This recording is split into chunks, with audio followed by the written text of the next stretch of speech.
வத்தலகுண்டு அருகே 28 ஆண்டுகளாக ராணுவத்தில் பணிபுரிந்து ஓய்வு பெற்று ஊர் திரும்பியவருக்கு உற்சாக வரவேற்பு அளிக்கப்பட்டது.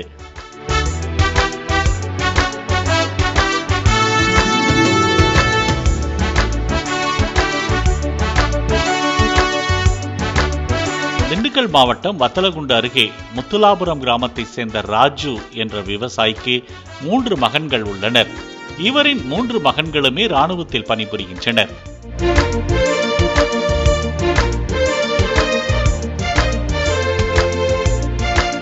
மூத்த மகன் கண்ணன் கடந்த 1995ஆம் ஆண்டு தனது 19வது வயதில் இந்திய ராணுவத்தில் பணிக்கு சேர்ந்து கேப்டனாக பதவி உயர்வு பெற்றார்.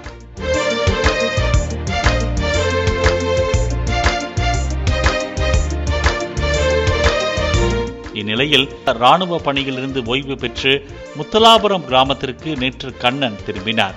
ஊர் திரும்பிய அவருக்கு பெற்றோர், உறவினர்கள், ஊர் பொதுமக்கள் மற்றும் நண்பர்கள் உற்சாக வரவேற்பு அளித்தனர்.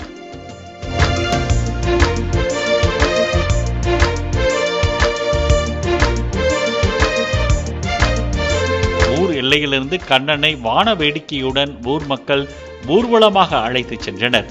பின்னர் இனிப்பு வழங்கி அவரை பாராட்டினர்.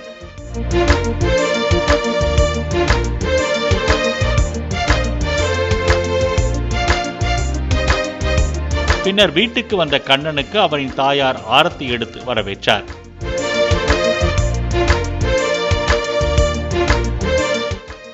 நிகழ்ச்சியில் பேசிய கேப்டன் கண்ணன் தன்னை போலவே ஒவ்வொரு இளைஞரும் நாட்டுக்காக பாடுபட முன்வர வேண்டும் என்ற கோரிக்கையை முன்வைத்தார்.